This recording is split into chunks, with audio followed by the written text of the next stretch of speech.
আপনাকে এখানে পাওয়া গেল, আপনি এখন অ্যাকচুয়ালি বহুদিন পরে দেখা কি করতেছেন এখন? আমি এখন ঘুরি ফিরি খাই দাই, আচ্ছা, আর বিজ্ঞাপনের কাজ করি, অভিনয় করি না।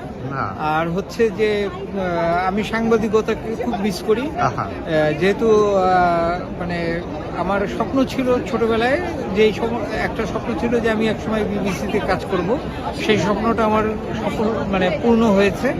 যার ফলে এখন আর আমি খুব একটা অভুক্ত থাকি না, সাংবাদিকতা করি না দেখে, যে মানে যে একটা ভিতর থেকে যে সেটা এখন আর নাই।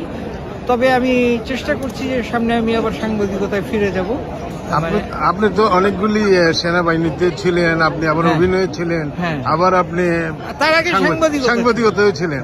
ডেইলি স্টার কোন জিনিসটা আপনি উপভোগ করেছেন বেশি? বিবিসির মতো জায়গা আপনি ছেড়ে আসছেন? না, আমি ডেইলি স্টার সবচেয়ে বেশি উপভোগ করেছি।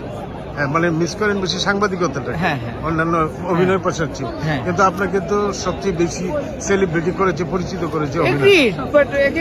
মানে মানে আমারও তো একটা ব্যাপার আছে, তাই না? আমার নিজস্ব তো একটা পছন্দের ব্যাপার আছে, তো সেই পছন্দ থেকে আমি হয়তো মানে অভিনয়টাকে এখন আর পছন্দ করছি না। ফিউচারে কি আপনার প্ল্যান কি? এখন আমি তো একটা মাইল্ড স্ট্রোক থেকে মানে নতুন জীবন লাভ করলাম এই সম্প্রতি, এই মাসেই, গত মাসে হয়েছিল, এই মাসের 16 তারিখে আমি সিএমএইচ থেকে ছাড়া পেলাম। তো এখন আল্লাহ তাআলা আমার জন্য যা রাখছেন তাই করব। তবে আমার ইচ্ছা আছে আমি মানে হেড অফ নিউজ বা এরকম কিছু একটা হব আর কি।